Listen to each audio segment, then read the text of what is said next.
We're going to be coming out of one verse out of Matthew 16, but don't let that deceive you. We're also going to be jumping over into Exodus chapter 16. So if you want to get over to Matthew 6 and also stick your finger over in Exodus 16, you'll be ahead of the ball game.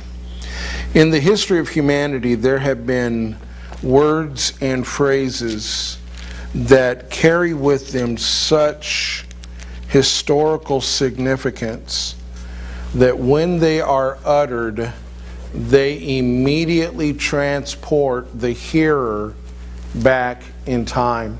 And they're used in subsequent years for that very purpose.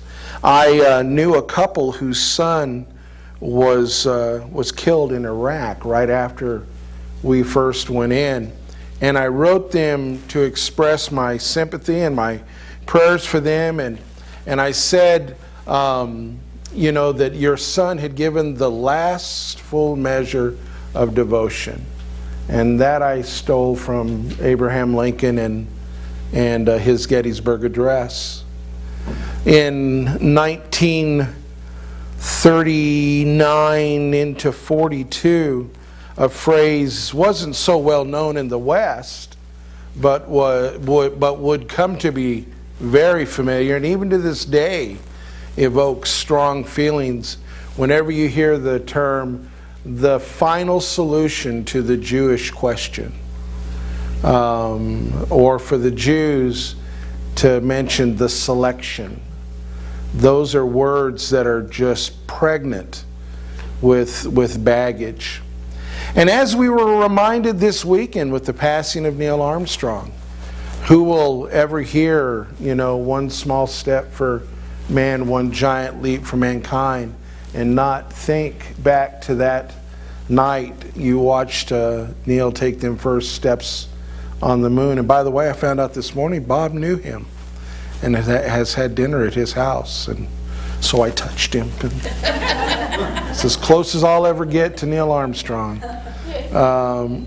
There are phrases, there are words that are just so loaded with significance that when we hear them, we're transported in time to that event or that setting. At least I know it's that way for me.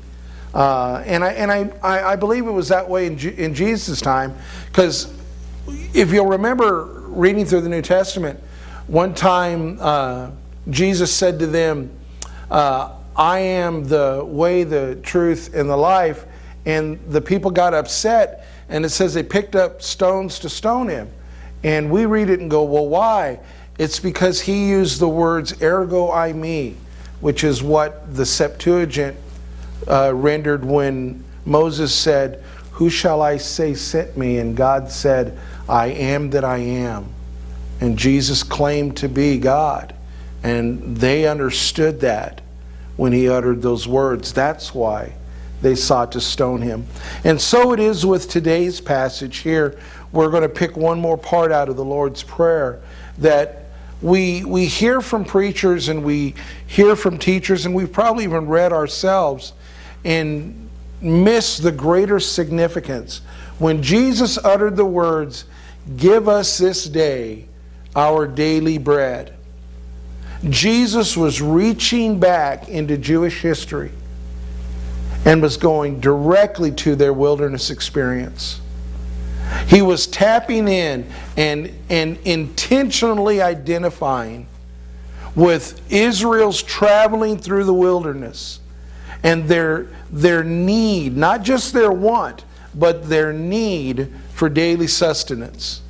And he's pulling that experience forward into today and trying to help them to remember that just as Israel, their forefathers, were in need of God's help for daily survival, so too today people need the sustenance, the support, the very presence of God for life.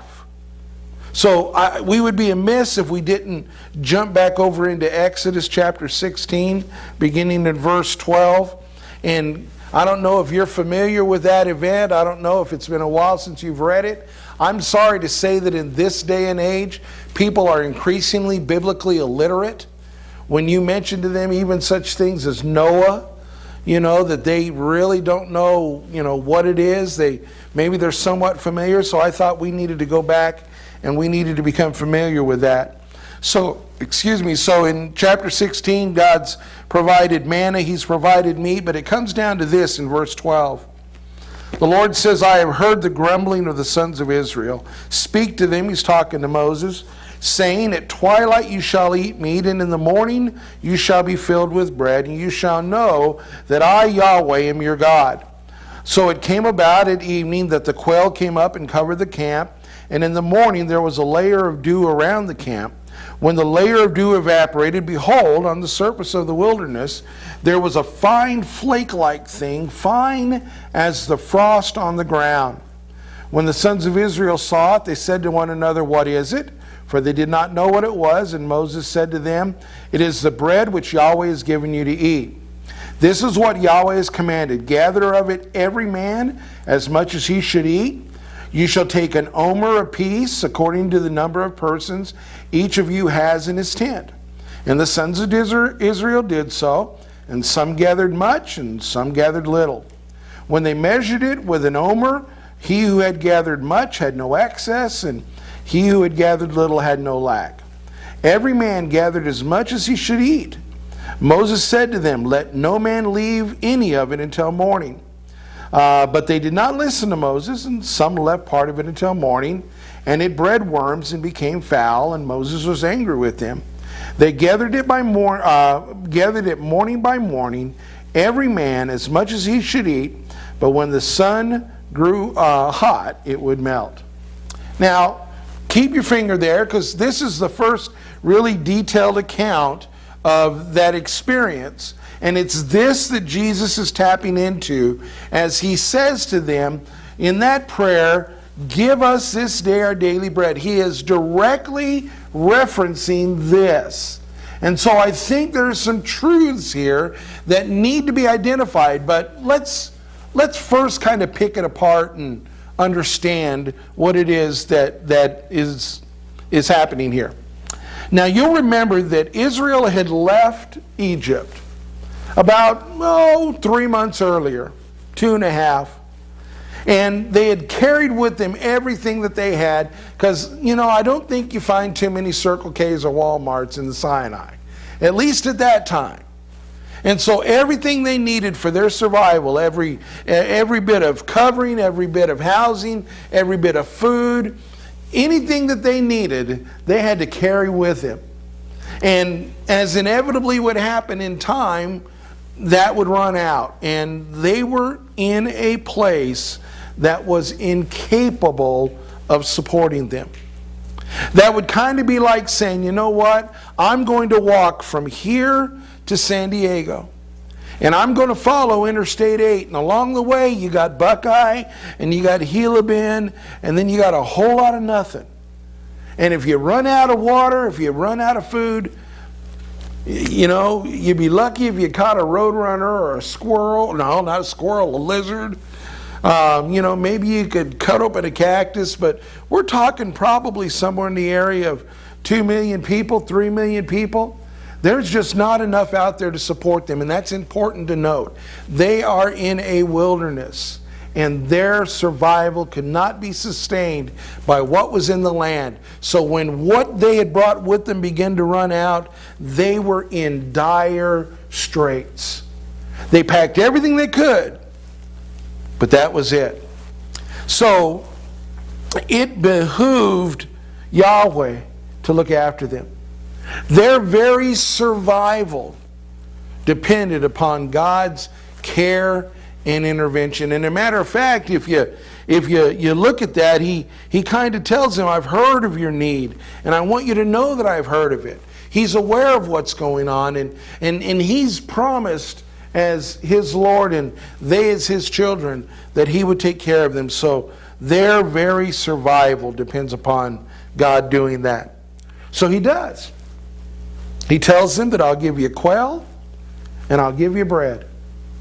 And every morning I like what it says there. Every morning when the dew evaporated on the surface of the wilderness, there was this fine flake-like thing. Fine as the frost on the ground. And when the sons of Israel saw it, they said to one another, what is it?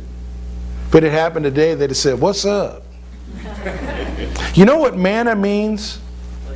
What is it? That's exactly what it means. What is it? I mean, we think, oh wow, they came up with this great name. No, it just means, what is it? It's like the word barbarian. You know where the word barbarian came from? It came from the Greek that is barbar. Because he said that's what they sound like they're saying. Bar, bar, bar, bar, bar. So they called them barbarians, you know? They just made this word. They're going, what is it? Well, what is it? Let's call it, what is it? You know? Well, let's go out and let's get some what is it. It doesn't sound as good as manna, does it? I mean, they had no frame of reference. I mean, they said it was a fine flake-like thing. I mean, it was bread, but it wasn't bread. It was like frost, but it wasn't frost. Maybe it was a Cinnabon. You know, if I'm roaming the wilderness and I want a good high-energy protein, well, maybe not a protein, but high energy, Cinnabon would be good, you know? But it was nothing that they could connect with. And so what is it? That's what they called it. We've taken that and called it manna, but literally, when what is it? They had no frame of reference, but every morning, God told them to go out every morning and collect an omer for every person. Now, an omer means nothing to you, okay? An omer is a measure, a dry goods measure, and it's about this much, okay? Now you go, wow, that's quite a bit, you know? But think about it, okay? It's a fine flake-like thing. If we ever find the Ark of the Covenant, we'll know what it looked like because there's some in it. But other than that, we don't know, I mean, what it is. But, I mean, think of a pile of rice cakes about like that.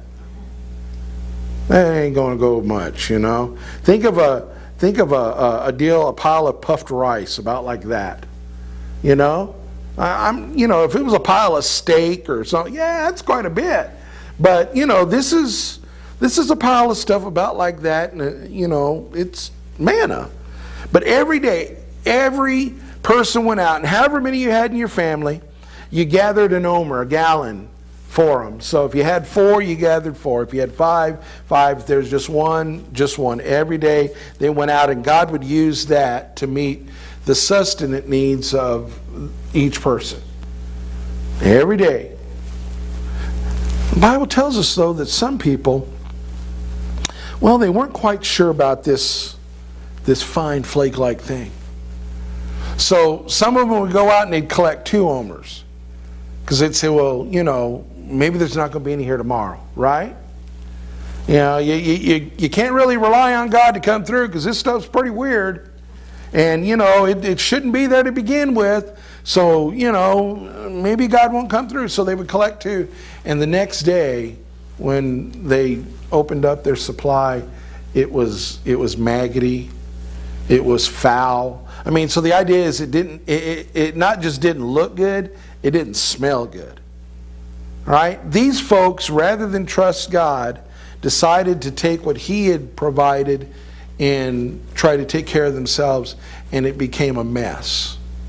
It's important to note. And then the Bible tells us that no matter how many people were in the family, no matter whether you're built like me or you're built like Rosie, nobody went hungry. I mean, an omer like this, for me, I'd go, that's an appetizer, you know? But it met my need.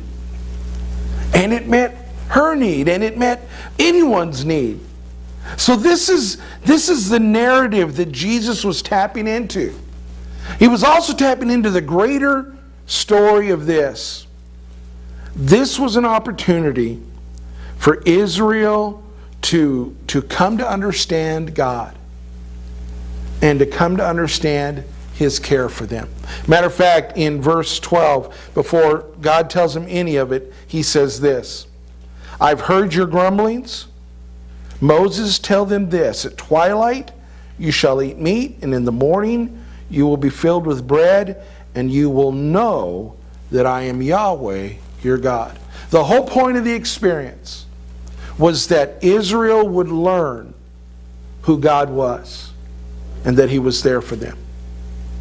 Now, it is that narrative that Jesus is tapping into. So what He's telling them is more than just, oh, you need to trust God for daily bread. He's tapping into that whole experience about who God was, who God is, how God is. He's tapping into that whole thing. He wanted them to understand this. This world is incapable of supplying your every need. It's not going to happen. I mean, I'm not saying that the world is bad. Jesus wasn't saying the world is bad. But it's like saying I'm going to go to an auto parts store because, I've got some work I need to do on my car, and I got some work I need to do on my motorcycle, and I need some food. And I'm going to go to the auto parts store. And I get the parts for my car, and I get the parts for my motorcycle, and if I'm lucky, I buy some jerky at the counter. The store is not set up to be able to meet all of my needs. So you would be an idiot if you sent your husband to the auto parts store to get the week's groceries. Say, all right, honey, you need to work on the car, so you go to the parts store, and we also need groceries, so then you go to the grocery store, right? Makes sense? But yet we look at this world and say, everything that I need, this world has to provide. And it's just not true. And I'll tell you, the greatest prophets and testifiers of this truth are the rich and the wealthy, because they've got everything that this world can offer. And then they jump off the bridge when all of a sudden they realize that it can't meet their every need. Or they kill their parents because there's something that everything they've gotten hasn't met. This life, this world, money, fame, accomplishment, family, friends, notoriety, it's just in no way possible to support you and meet all of your needs any more than the wilderness could support the nation of Israel. Matter of fact, Jesus in the book of Luke said this, man shall not live on bread alone. But it doesn't stop there. It tells us that other part. It says, but instead on every word that proceeds from the mouth of God. This world cannot support you in what you need. Try as you might. I don't care how old you are, you say, boy, just a little bit more. I know it can, I know it can, I know it can. God's word is no, it can't. You don't, because you're not geared, you're not made up just in a physical sense. You have a spiritual side, and only God can take care of your spirit. And I'm telling you, you look around and you tell me if we're not spiritually bankrupt. You tell me if we're not morally decadent.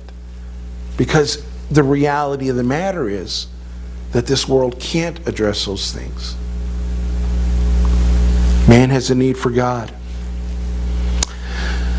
Other thing, as I look through that story and as I think about what Jesus was tapping into, I recognize that however it comes, God's the provider.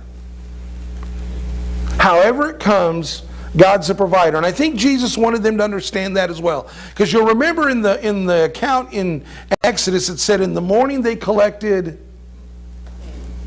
what is it? What is it? What is it? That's what they called it.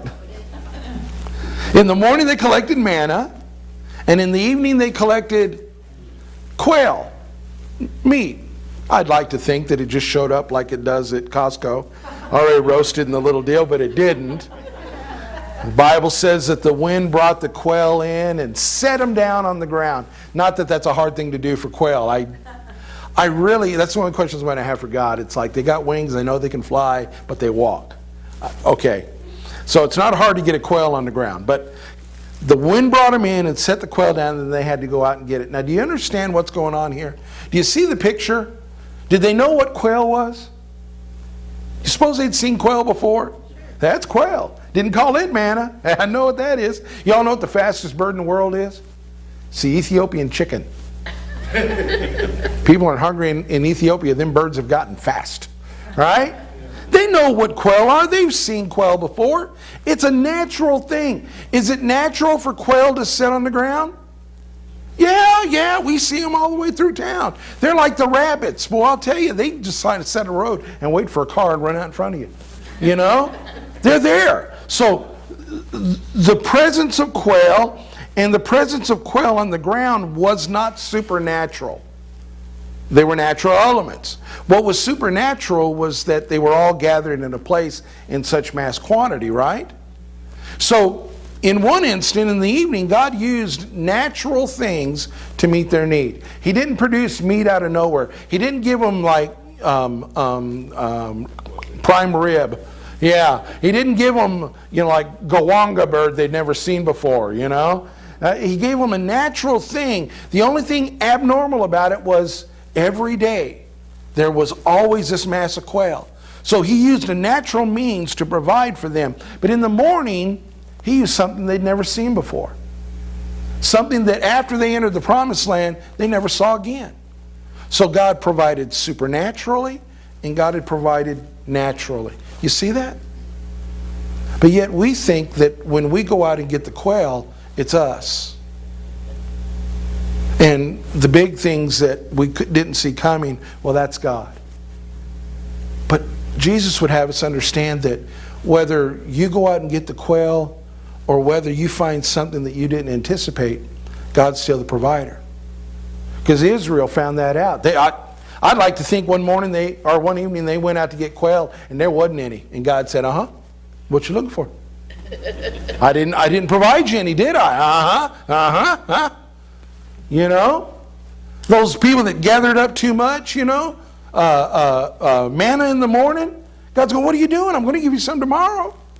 It's about them learning to trust Him, whether He does it supernaturally or whether He does it naturally. Whether God does it by the job that He's given you, or whether God does it in a way that you just didn't see coming. In a manner that you could not possibly imagine. In a way that just makes absolutely no reasonable sense. Either way, it's God. God's given you the health. God's given you the ability. God's given you the talent, the reason.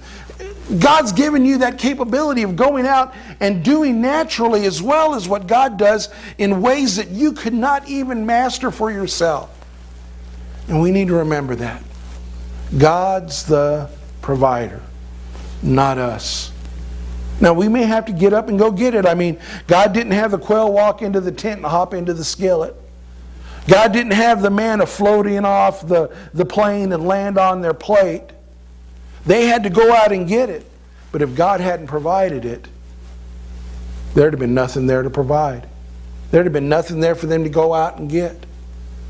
So, however it comes, whatever the means, when Jesus said to them, you're going to God and you're saying, give us this day our daily bread, inherently you're acknowledging that God's the provider.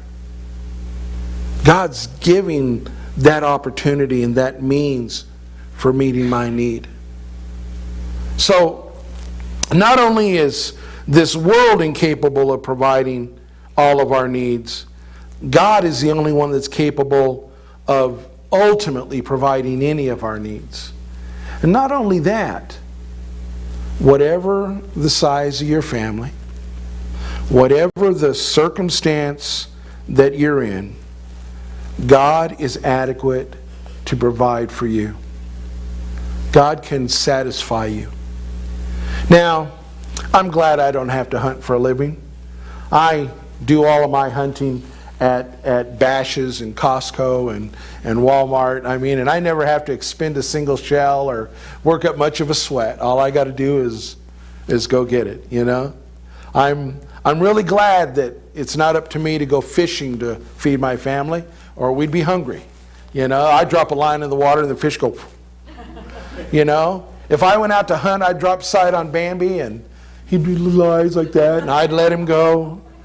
You know, we'd be vegetarians, and then I can't even grow things well. So we'd really be in trouble. We'd be eating tree bark, you know. I mean, that's me. Maybe you're better at it. Maybe you can provide. But I'll tell you what, we found out with the buffalo, eventually it runs out. You know, man just doesn't seem to know how to really conserve and use his resources well. You know, he just gobbles them all up and figures that they'll come from somewhere else. But you know, when a person trusts God, there's always, I'm going to say adequacy, but that's a weak word for us. Adequacy means just enough.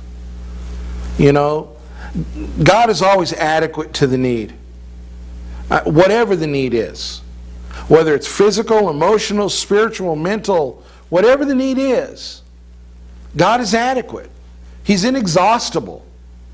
Not only is He inexhaustible and adequate, but He satisfies. I mean, that's the deal when I look at those Israelites roaming around in the desert and they ate this manna. You know, they said it tasted like coriander seed. I don't know what coriander seed tastes like. Said it kind of tasted like honey. Okay, I can kind of relate to that. I don't know what it tasted like, but whatever it tastes like, anybody that ate it, it was like, good. And they ate that quail and it was like, oh man, have you ever had better quail than this? Oh, I can see them sitting back afterwards going, oh, I'm so satiated. I'm so content. I'm so satisfied. That's the picture that comes out of that. And that's the picture that Jesus would seek to plant in their mind. That when you ask God to take care of you, you're going to come away going, I'm all right. I'm all right. You know, that need it's taken care of. I don't have that hunger. I don't have that craving. I don't have that sense of dissatisfaction. I don't have that gnawing inside of me that says, oh, that wasn't quite it. Whenever we reach out to God and we say to God, Lord, provide me that which I need. Daily take care of me. And we trust Him to do that. Inevitably, we will not come away going, you know, He let me down. In the first chapter of the book of James, in the first verse of the 4th chapter of the book of James, James asks this question to his readers. He says, where do wars and fightings come from? And you go, well, this world we live in. And he goes, no. They come from your desires, your wants, your lusts that battle within you. So I'm out there, I'm the hunter-gatherer, I'm the killer, I'm the stalker, I'm the one going after trying to provide for myself. And James has this picture of us as being frustrated in that pursuit. And so I think it's this and I go after that, and I think it's this and I go after that. And it's not either of those, so I see what somebody else has, so I go after what they have, and that causes war and fighting. That's the exact opposite, he goes on to explain, when we seek from God wisdom and say, Lord, what do you have? Tell me what to do. Show me what you've given. Help me to understand you. And then there comes this peace and this satisfaction. The satisfaction that apart from Him, we honestly and truly cannot understand. And the last thing I find interesting is this. That those who sought to provide for themselves, apart from God, I mean, I'm not saying they didn't give Him some lip service. Well, God provided the manna. But they tried to provide for themselves by taking more than enough. That what God had intended for a blessing became a spoil. Whenever what God provides, whenever what God gives, and we misuse it, we heap it unto ourselves is how the Bible puts it. We keep it to ourselves. We want to consume it upon ourselves. That which God intended to be a blessing, in a sense it becomes a curse. God blesses in many ways in life and provides for us in many ways. Some folks He's provided materially through money or possessions, and they heap it upon themselves. What God intended for a blessing becomes a curse. Some God has provided in the way of family and loved ones, and they heap it unto themselves, and what becomes or was intended to be a blessing becomes a curse. Skill and talent and ability, what God intended and provided to be a blessing, is heaped unto themselves and used only for themselves, and becomes a curse. And it sours the soul. It becomes offensive. And the very thing that was meant to bring satisfaction brings frustration. I guess it's kind of like saying, what's the difference of a scalpel in the hand of a surgeon and in the in the hand of a madman? Both of them are good things. It's the person that uses it. God has provided. You look at His creation and you see in the ways that He has provided, and some use it in good ways and some use it in bad. And for those that use it in a good way, it's a blessing. And for those that consume it upon themselves, it really begins to stink after a while. So when Jesus uttered those words, when Jesus said to them, pray this way, give us this day our daily bread, He wasn't just saying every day you need to look to God to provide. He was wanting them to understand that this is a view on life. That we recognize and we understand that this world can't take care of us.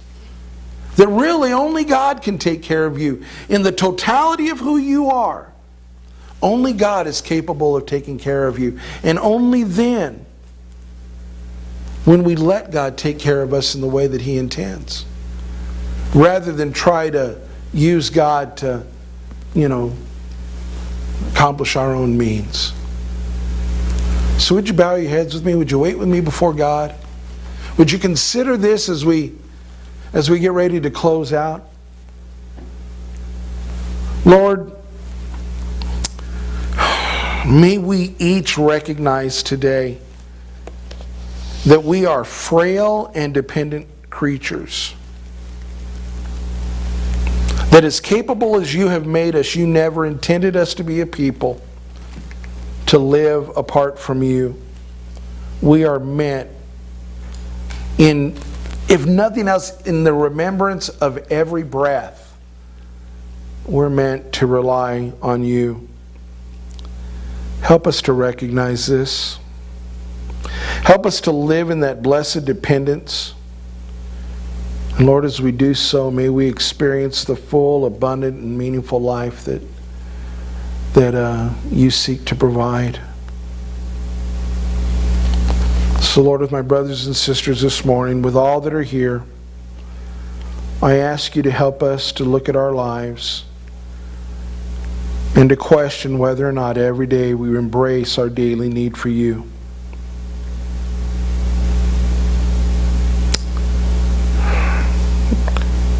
In the way that we live and the things that we say and do we declare that our very person relies upon You? Lord, in a way only You can do, I ask that Your Spirit would convict each person here, bring to our minds, help us to recall. May we come face to face with reality of how much we need You. Ask Your blessing on the fellowship afterwards, the lunch that we're about to have, and we do indeed thank You for it. Amen.